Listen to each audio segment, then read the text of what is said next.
Fala galera, sejam muito bem-vindos. Eu sou Marcelo Pereira e esse é o Vamos de Vendas, um podcast criado para conectar você, visionário, com um time de vendas de elite.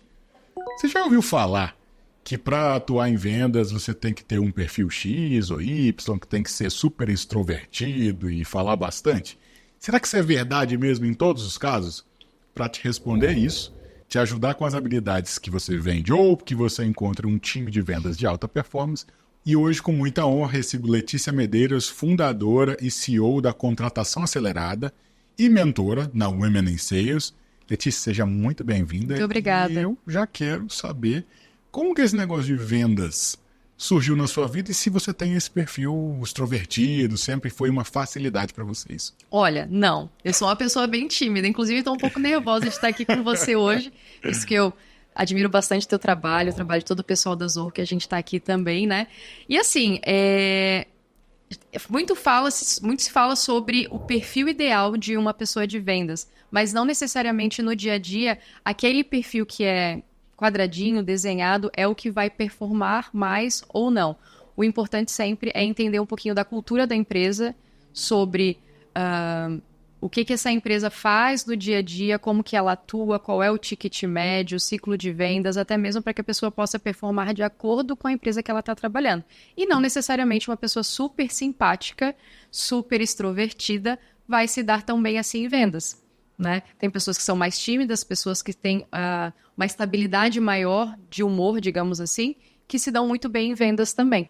E são super competentes. A gente gravou um outro episódio, e até vou deixar aqui a recomendação para que vocês assistam, com o Pagoto, e aí ele falou sobre as competências que são perenes, independente do cenário, mercado, empresa.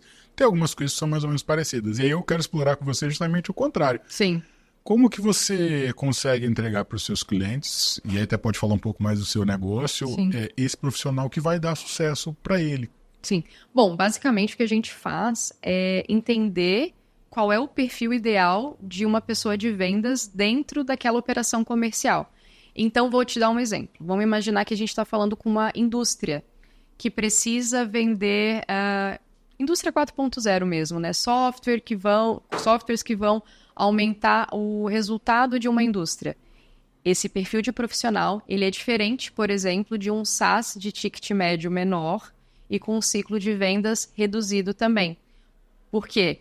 Porque quem vende tickets maiores tem que ser, por exemplo, mais tranquilo para aguentar um ciclo de vendas longo, de ansiedade. Por exemplo, quero logo fechar a venda, eu preciso fechar, bater meta, e não é sempre assim. Já o profissional que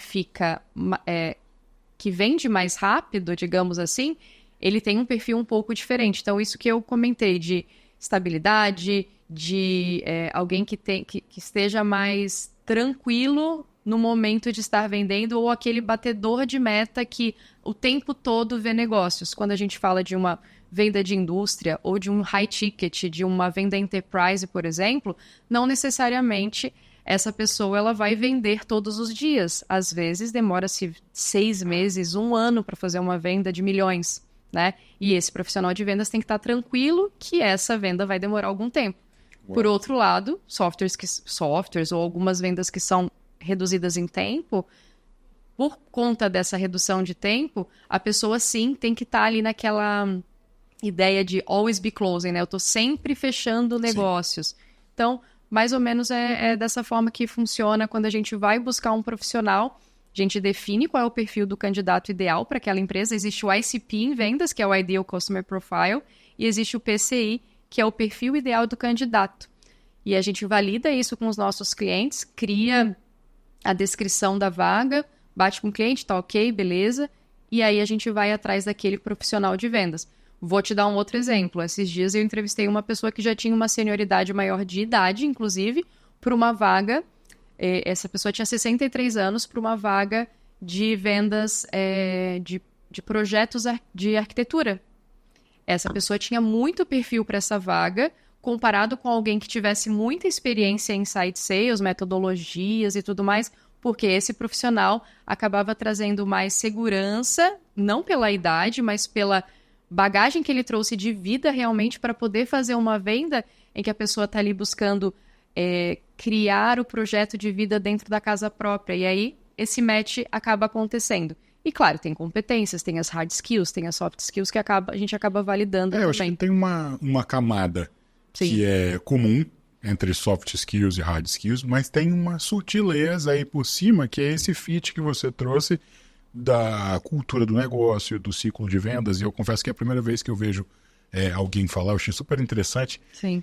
do ciclo de vendas interferir no perfil do profissional, porque senão ele talvez não aguente esse tempo todo, assim. Exatamente, até porque sutil. Sim, e vendas, as pessoas trabalham por comissionamento, né? Sim. Aquele profissional que se tranquiliza só, aquele profissional de vendas que se tranquiliza só pelo salário fixo, ele provavelmente não vai performar bem em vendas, porque quem é de vendas gosta de comissionamento e tudo mais.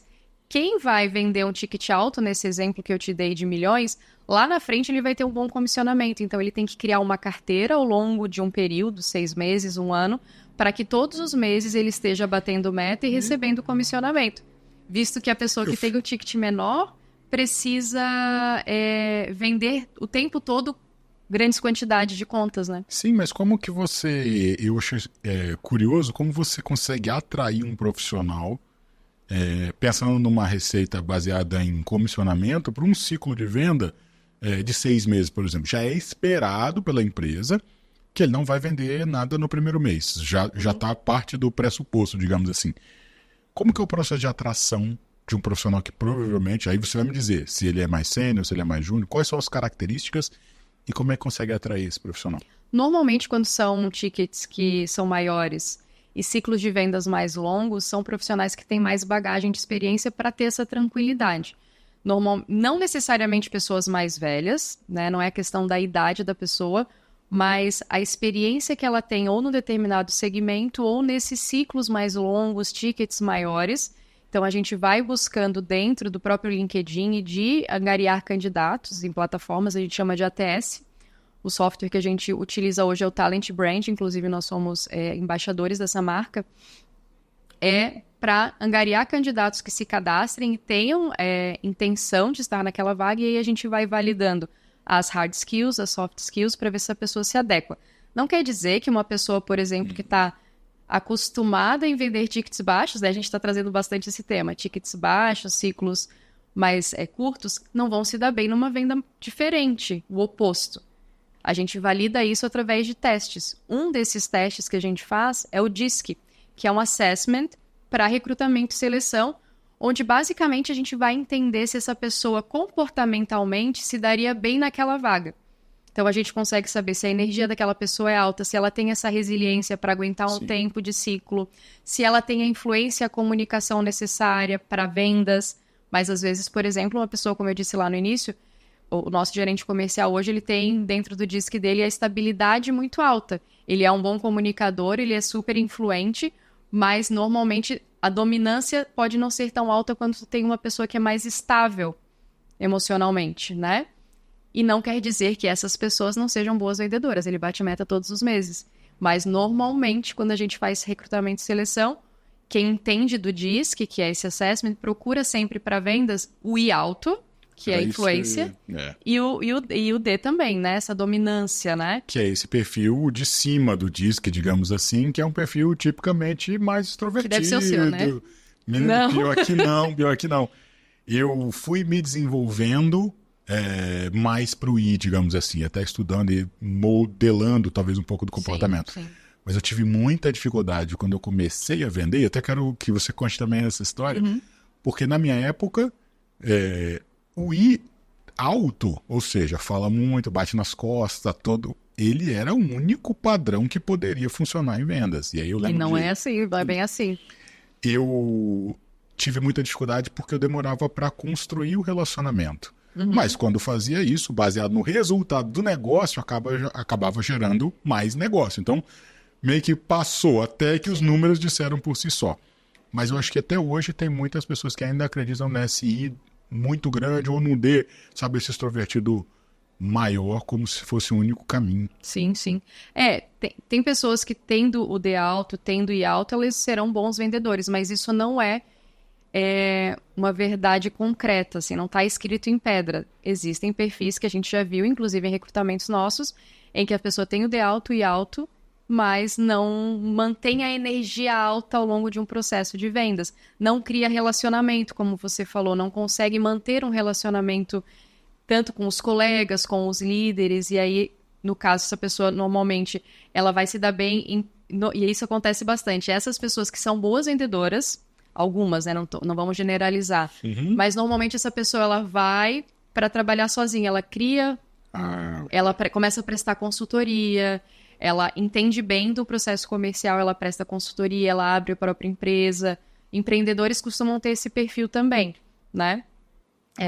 Não, basicamente é isso. Sim, você tocou em 2 pontos. A gente acabou se concentrando em cultura Sim. e em ciclo de vendas, basicamente. Mas tem outras características do negócio que interferem no perfil do vendedor? Tem.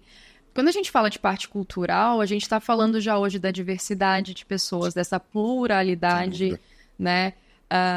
O fato de que a pessoa está aprendendo diariamente, ela está numa empresa em que ela é valorizada, em que ela aprende diariamente, em que ela está num ambiente tranquilo. Hoje se fala muito de toxicidade, né, das empresas. Não estou num ambiente legal, a questão da pressão sobre metas e tudo mais. Existe pressão sobre metas em todas as áreas de uma empresa, vendas principalmente. Normalmente pessoas de venda precisam trabalhar essa inteligência emocional para poder lidar com a pressão que vai existir e sobre as metas, e o outro lado, que são os gestores, também aprender bastante sobre como lidar com isso em cima das metas e não se tornar uma empresa tóxica, né? Então isso é importante também.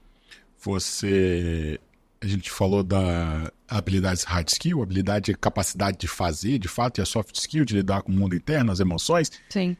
E agora você trouxe a inteligência emocional. Quando você está no processo seletivo e aí buscando, né, atraindo ou recrutando esses profissionais, essa inteligência emocional é um calcanhar de Aquiles ou tem outra habilidade, outra competência que seja mais rara, assim, mais difícil de encontrar, quando você olha e fala, eu acho que esse aqui vai ajudar? A gente estava falando sobre isso num podcast semana passada, sobre honestidade. Nossa. É bem importante falar sobre isso. Eu tenho Muito. feito alguns posts, inclusive no LinkedIn, falando sobre isso. Porque vendedor, eu estou falando de pessoas de vendas, né? Talentos em vendas se vendem muito bem. Com certeza, se você for vender a sua história para mim numa entrevista, você vai provavelmente passar no processo seletivo. E a maioria das pessoas que são boas vendedoras, que são pessoas de vendas, elas se vendem bem. Só que tem um ponto em que a gente ultrapassa, e esse ponto é importante falar, porque o recrutador, o headhunter, a pessoa que está ali, que sabe do que está sendo falado e do que essa pessoa vai fazer no dia a dia dela, profissionalmente falando, está avaliando se essa pessoa principalmente está sendo honesta ou não. Eu vou te dar um exemplo. Existe uma metodologia de vendas que praticamente todo mundo que é de vendas, que trabalha com inside sales, que eu falo de SDR, BDR, Key Account Executive, Closer, os heads de venda, que é o Spin Selling. E a Receita Previsível, que é o livro do Aaron Ross, né? Você já entrevistou, inclusive, ele no Summit. Se você fala com uma pessoa que fala que ela é BDR, que ela tem experiência, que ela já atua com isso há aproximadamente pelo menos 2 anos, e você pergunta para ela, me conta um pouquinho sobre a Receita Previsível, e ela não sabe te explicar, ela, de alguma forma, se ela fala lá no LinkedIn dela, que ela é especialista em outbound, receita previsível, spin selling, bunch, todas essas metodologias que a gente fala hoje, ela tá faltando com a verdade. E tá tudo bem se ela não sabe, porque eu entrevisto pessoas que têm experiência em vendas também, mas que não se adequaram a esse novo caminho, esse novo mercado que é o Inside Sales, onde, inclusive, tem livros aqui, né, na estante de novo, né? Spin Selling, Bunch, GVCT, o pacotinho, Sandler né? Sales, é o Sales, é o pacotinho que normalmente quem estuda vendas Inside Sales sabe. Mas não quer dizer que aquele profissional que já tem uma carreira, uma bagagem, não saiba. Porque para esses profissionais, eles costumam fazer tudo isso sem esses nomes. Então, o ideal é se adequar a esse momento e manter a honestidade. E outra coisa que é interessante falar em vendas é manter a energia ao longo de um processo seletivo. A gente sabe que o mercado de vendas ele está assim, borbulhando, procurando bons profissionais. Se você é bom em vendas. Você sabe que vai conseguir executar aquilo ali que o job description está pedindo. Seja transparente no processo seletivo. Então, de novo, volta à honestidade. Então, tudo cai para a honestidade de eu sei fazer isso, ó, isso aqui eu não sei. E tá tudo bem, porque vão ter profissionais que vão fazer só prospecção, por exemplo. Vão ter profissionais que vão fazer só a parte da venda. E a gente vê muitos e muitos profissionais que se vendem muito bem, que tem o LinkedIn lá todo florido, lindo, maravilhoso, e quando você chega na entrevista, a pessoa não sabe explicar o básico. Então, é importante manter essa honestidade. E eu vou até adicionar algum em cima do que você falou, porque tem um pacote básico que a pessoa pode se desenvolver, não é uma coisa, um bicho de sete cabeças. Você citou 4 livros aqui, e se a pessoa quiser, uma coisa que a gente discutiu aqui em outros episódios também, tem como fazer. Acho que é importante esse pressuposto de entender a atividade de vendas como uma atividade profissional, uma ciência. E aí você precisa se preparar para executar aquilo de maneira qualificada. Então, fazendo esse disclaimer, não é nada de bicho de 7 cabeças, que o cara tem que estudar, que tem que gastar muito. A maioria desses livros está disponível na internet, a pessoa precisa... Gratuitamente, cursos gratuitos, inclusive. Exato. Importante, eu lembrei agora você comentando, quando eu fui ler o playbook da RD Station, quando eu trabalhei, ainda era resultados digitais. Primeira página do playbook da RD estava escrito assim: vender é uma arte, com uma interrogação. E vender não é uma arte.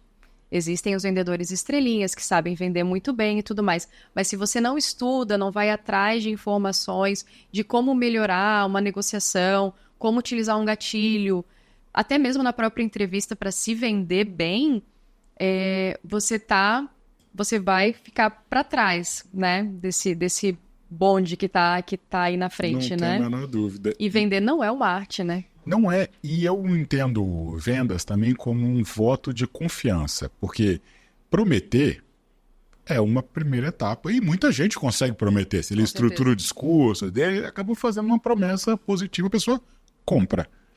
O problema é que, tanto vendendo você mesmo, né, numa entrevista como que a gente está falando, como vendendo um produto, tem uma etapa que começa com o fechamento do negócio, que é a entrega, que é de fato quando você cumpre aquela promessa, né? Com certeza. Você falou honestidade, eu uso um outro termo como confiança, mas é mais ou menos a mesma... É isso. Tá habitando ali na mesma Você casinha. pode confiar em mim para vender eu estou vendendo o meu perfil para você me contratar, eu estou vendendo o meu produto, o meu serviço para você. É como se fosse um relacionamento. A gente se conhece, você estabelece uma confiança até o momento de você abrir a porta para que essa pessoa entre de alguma forma na sua vida. E no caso de uma empresa, você vai vender um software, vai fazer uma baita implementação. O Zorro, por exemplo, uma baita implementação. Precisa haver confiança. E precisa haver honestidade de ambas as partes. Sim, eu vejo esses 2 pontos como fundamentais. Legal. E aí, vamos seguindo o processo de contratação. A pessoa fez uma apresentação maravilhosa, você chegou à conclusão, e a empresa, que era o candidato ideal, fizeram essa contratação. Depois disso, tem um período aí de 90 dias, que é onde ele, de fato, começa a entregar essa promessa. Como é que tem sido, na sua experiência, esse processo de rampagem dos vendedores? Porque muita gente não consegue atingir um resultado mínimo. Sim. Como é que as empresas estão fazendo? Normalmente, são 90 dias de ramp-up. Isso. Fala-se rampagem ou ramp-up. Nos primeiros 30 dias, se a empresa ela é bem estruturada em relação ao onboarding, ela vai ensinar aquela pessoa que, por mais que ela seja, assim, um exímio vendedor, a pessoa de vendas, o talento, ela precisa aprender sobre aquilo que ela está vendendo, ela precisa se adequar à cultura, entender os horários, entender os compromissos, como funciona de fato aquela empresa. Isso não dá para aprender do dia para a noite, demora em torno de 30 dias. E ela começa a entender também os softwares que vai trabalhar, enfim. Se ambientar. Se ambientar. Pô, legal aqui, eu faço isso, faço aquilo, tal, ok. Agora eu vou começar a performar algo. Vou testando, vou entendendo um pouco mais, tem o discurso de vendas, né, o famoso pitch, como que é feita a prospecção, como que é feita a negociação, isso demora aproximadamente 30 a 60 dias. Entende-se assim, e não são todos os gestores que usam isso, mas primeiro mês de vendas ou de pré-vendas, a pessoa vai vender em torno de 50% a 60% da meta dela, segundo mês 70% a 80%, e no terceiro mês é uma tentativa de chegar a 100% da meta. Ou quarto mês, porque tem empresas bem estruturadas, como a RD, como a Kiazor, se eu não me engano também, e que em um mês a pessoa não é cobrada pela meta. Muitas empresas no primeiro mês, não é cobrada. E aí ela começa a partir do segundo. E ela tem 4 meses. Nós costumamos dar uma garantia no recrutamento de 30 a 90 dias, dependendo do cargo e dependendo também da estruturação de cada empresa. A partir daí, a gente consegue avaliar se de fato aquela pessoa estava sendo honesta e se é confiável, entende? Se ela realmente vai entregar aquilo que ela falou na entrevista, que os testes delas disseram, que o roleplay disse, se ela tem aquela energia alta, a quantidade de atividades, se ela consegue fazer no dia a dia, você consegue perceber. E isso dá para perceber, não precisa 4 meses. Em 2, 3 semanas, você consegue perceber se aquela pessoa vai se adaptar à tua cultura. Porque você começa a entender dos horários dela, você começa a entender se ela está de fato vestindo a camisa, se ela está engajada. Em 3 semanas? 3, 4 semanas, eu acredito que já dá para entender bem, assim. Porque é aquela coisa, a máscara cai caso a pessoa não... Agora é todo dia. Todo dia das 9 às 18, ou sendo PJ, né, o horário que a pessoa vai trabalhar, eu vou falar com você e eu vou entender se você está, de fato, entregando aquilo que a gente conversou. E isso não precisa de 4 meses, né? Para bater a meta, sim. Aí precisa ter esse tempo de maturação, né? Entendi. E aí eu tô pensando na audiência que tá escutando a gente, pode ser que ele tá neste momento entre 4 semanas e 9 meses.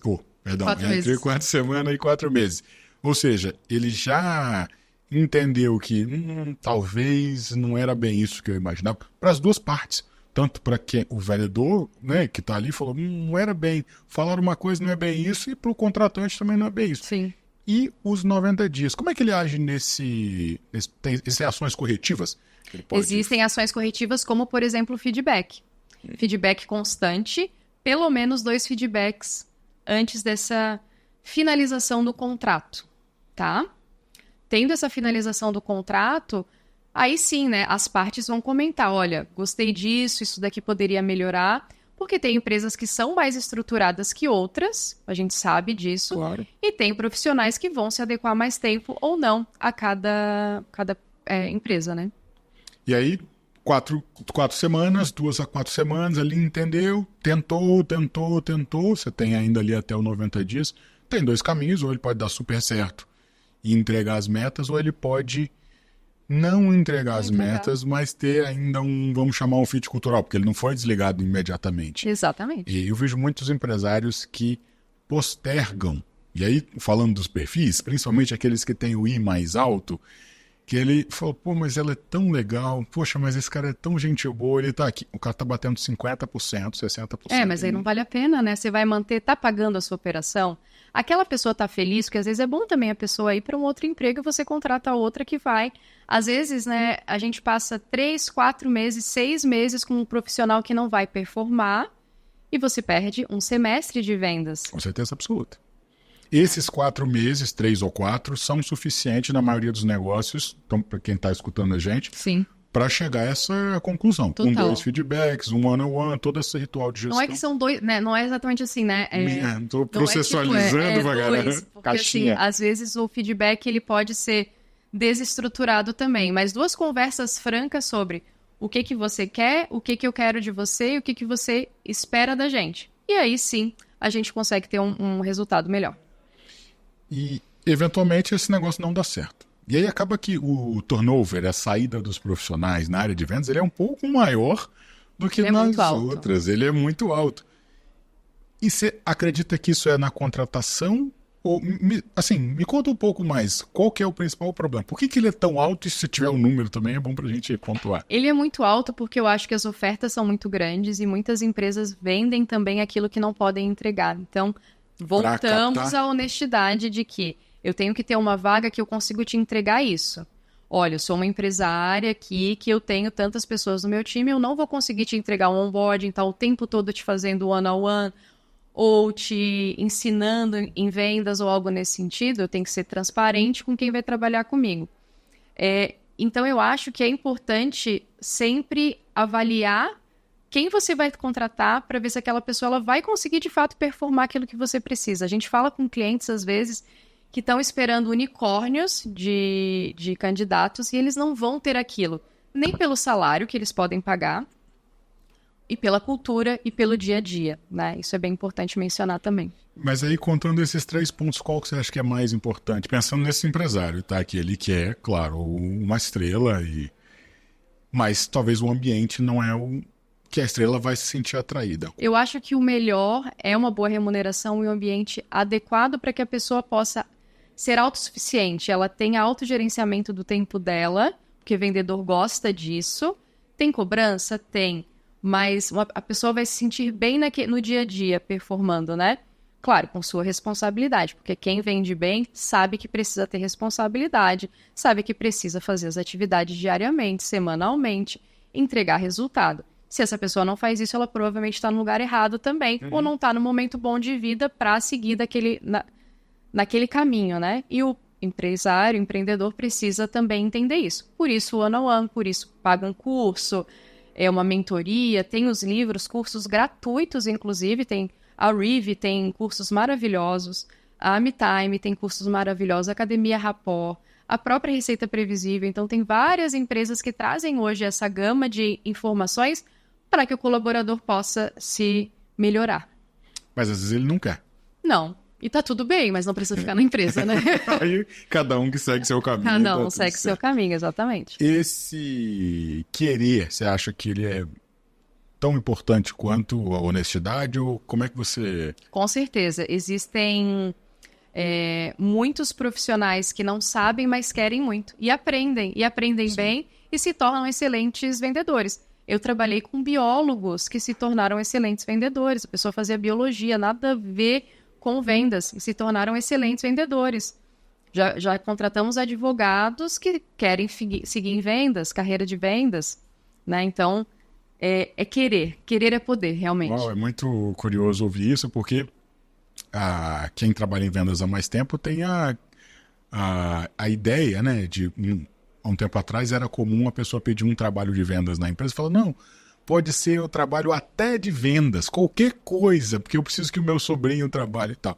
E agora você vê uma pessoa que tem uma carreira reconhecida, né, uma profissão reconhecida, optando por um trabalho de vendas, mostra como é que essa atividade é fundamental. Não tem nenhum negócio que sobrevive sem vendas. Não tem negócio, ó. Não tem negócio.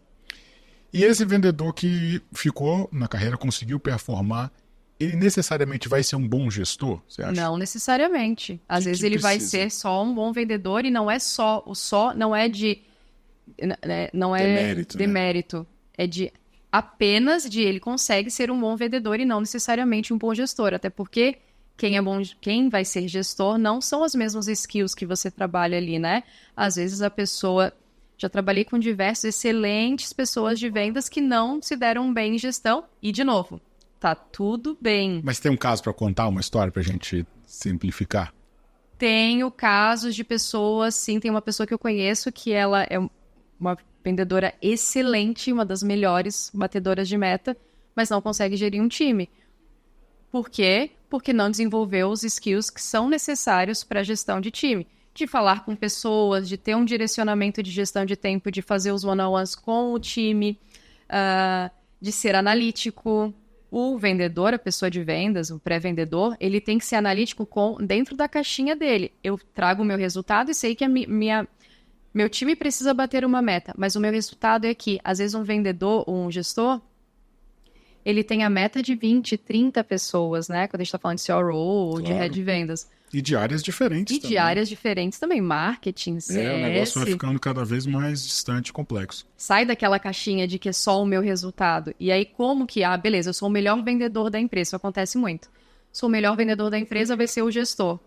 Aí o gestor não tem resultado. O que acontece? Foi desenvolvida essa pessoa gestora para esse cargo ou não? Então, é importante pensar nisso. No caso desse exemplo, excelente vendedora, batedora de meta, sempre ultrapassou 120% de meta mensal, não tinha tanto resultado, volta para vendas. Não tem problema, não é demérito nenhum, não é downgrade de carreira. Eu trabalhei como executiva de vendas na RD e depois voltei, depois de um acidente, eu quebrei meu pé, voltei como SDR. Bati meta igual, não tem problema algum. Né? E você ficou um tempo fora? Fiquei 3 meses fora da empresa.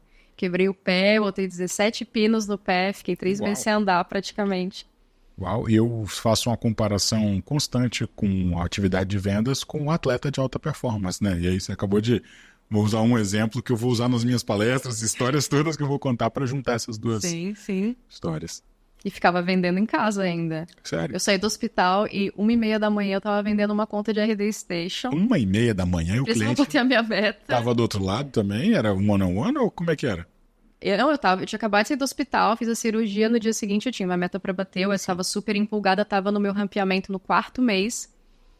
Fui vender, vendi, no dia seguinte o diretor falou, olha, Leito precisa entrar no INSS, não dá para ficar com o pé Vamos quebrado. lá, uma coisa de cada vez. E eu fui trabalhar de bota, e aí a RD era startup ainda, né, não tava do tamanho que tá hoje.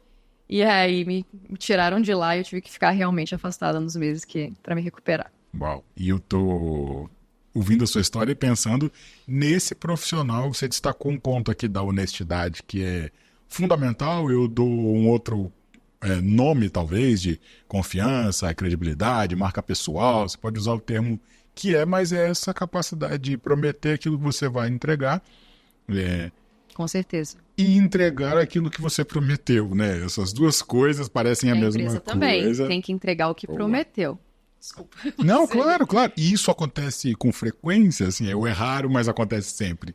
Os dois lados, é raro e acontece muito. A gente recebe feedback, às vezes, de clientes que fizeram contratações que aparentemente são erradas, a gente vai tentar ver o outro lado, tá, mas a tua operação comercial não está estruturada. Como que você vai ensinar uma pessoa de vendas se você não sabe ainda 100%. Então, a gente faz um diagnóstico comercial, indica para parceiros, para consultoria também, para que esse empresário possa acolher da melhor forma possível o seu SDR, o seu BDR, o seu... A gente estava falando sobre o sucesso do cliente agora há pouco num outro podcast com a Hobbs, até recomendo que você consuma também esse conteúdo. E o seu trabalho, se não tiver um ambiente próprio, você não consegue entregar. Não, de jeito nenhum. Principalmente porque a pessoa de vendas precisa estar sempre motivada, né? A motivação, ela é intrínseca. É a minha motivação. Mas, de alguma forma, você, como meu gestor, tem que estimular os meus sonhos. O que eu quero para minha vida, como que eu quero crescer. Por exemplo, tem um dos diretores da G4, que é o Jonathan Souza. Ele trabalhou comigo na RD, inclusive, em 2017. E uma das coisas que eu lembro muito dele, ele não era meu gestor, ele era meu par na época.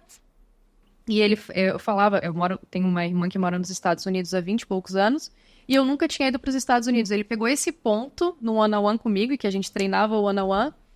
Lê, vamos atrás dessa tua viagem? E esses dias, depois de muitos anos, inclusive agora eu vou conseguir fazer essa viagem, eu mandei um print para ele que o meu visto estava pronto. Ele falou, nossa, que legal e tal. Então é uma coisa que é a motivação que é intrínseca, mas que alguém tem que estimular de alguma forma, né? E o gestor faz isso. E gestores bons como ele fazem isso muito bem. Fazem. E aí eu acho essa história sensacional. E se ele conseguir ainda conectar cada venda, cada passo, cada ação com o sonho, como é que você constrói isso em bloquinhos menores? Que às vezes o gestor faz esse trabalho de vender o sonho, digamos assim. Mas ele ainda está distante, não está tão claro para o vendedor, né? Ele precisa acreditar. E aí, quando ele acredita, ele vai lá e executa. Exatamente. Eu conheci uma gestora que o case de sucesso dela na entrevista, eu perguntei, me conta um case de sucesso da tua carreira. Ela falou, eu tinha uma colaboradora que estava praticamente já entrando em depressão, a gente começou a trabalhar os pontos que ela precisava melhorar. No final do ano, ali em 6, 7 meses, ela deu entrada no apartamento que ela queria. E esse é o meu case de sucesso da minha carreira. E, poxa, nossa, sensacional. Sensacional. Porque eu adoro frases, né? E tem uma que diz que as pessoas vão esquecer o que você falou e o que você fez. Mas como você fez e ela se sentir, ela não esquece nunca. Exatamente. Anos e anos depois, você tirar um print do visto, uma foto e mandar para esse gestor, talvez ele nem lembre mais. Mas é muito importante. Marca a vida e transforma a vida do líder. Isso é um case de vida e de negócio. Com certeza. Olha, o que eu vou te perguntar, caminhando aqui para o nosso fechamento, pensando nesse empresário que... Claro que ele quer contratar o melhor vendedor do mundo porque quer crescer, mas talvez ele não tenha esse ambiente propício para esse atleta de alta performance, digamos assim, se desenvolver. Quais que são 3 passos práticos que ele pode dar para arrumar a casa e aí conseguir contratar com mais facilidade, com mais eficiência.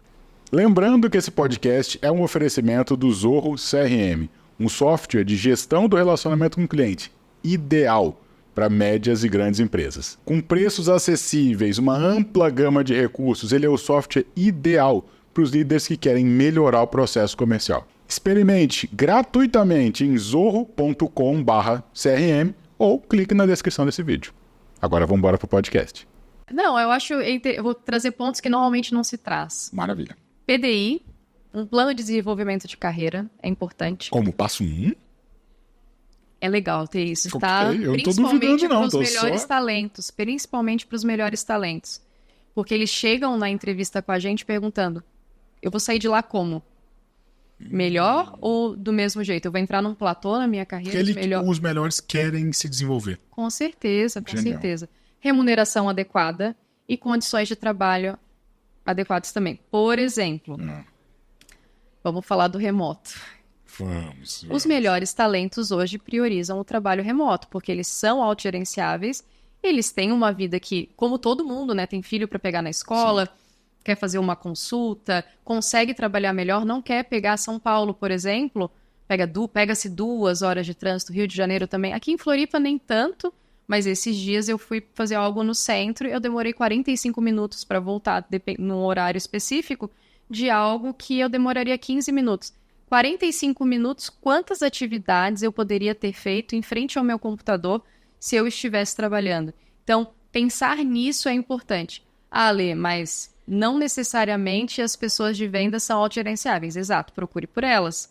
Faça testes para entender se essa pessoa vai ser assim. Então, PDI, salário, e pensar nesse desenvolvimento da carreira, nem que a pessoa conquiste o remoto ao longo de alguns meses, ou o híbrido, é importante, é bom pensar nisso. Sim, e essa é uma discussão que está super na moda, você acompanha todos os influenciadores de venda, e aí cada vez mais se fala nisso, dá certo, não dá certo, funciona, não funciona, tá uma polêmica, mas eu entendo que é uma condição, e eu gostei dessa conquista que você trouxe, porque todo mundo sabe que tem alguns benefícios, só de você ganhar 2 horas, 3 horas em alguma cidade num dia, já é uma coisa... Nossa, qualidade de vida, a pessoa consegue fazer um esporte, consegue participar mais da vida dos filhos, da família, da esposa, do marido, enfim. E aí eu volto no ponto inicial que você trouxe, que é a pessoa tem que ter a honestidade. Sim. E aí não é nem com o outro mais, é com ela mesma, que ela está pronta para fazer e que consegue fazer, né?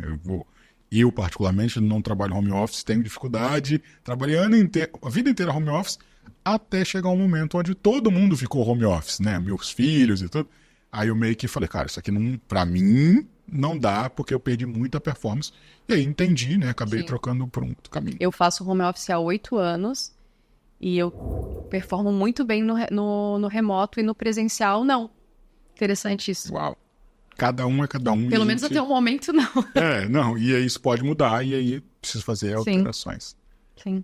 Letícia, muito obrigado pela sua participação. Assim, fiquei super feliz. Acho que vai complementar bastante a série de episódios que a gente está gravando agora, com o que a gente já gravou. Então, minha recomendação é que você marque o sininho aí para ser notificado pelo Spotify, pelo YouTube, de todos os episódios novos que a gente está gravando e vá consumindo, porque cada um conecta com o outro e vai te ajudando a ter uma operação comercial muito mais saudável. Eu sou Marcelo Pereira, te agradeço pela audiência e a gente se vê no próximo episódio. Um abraço.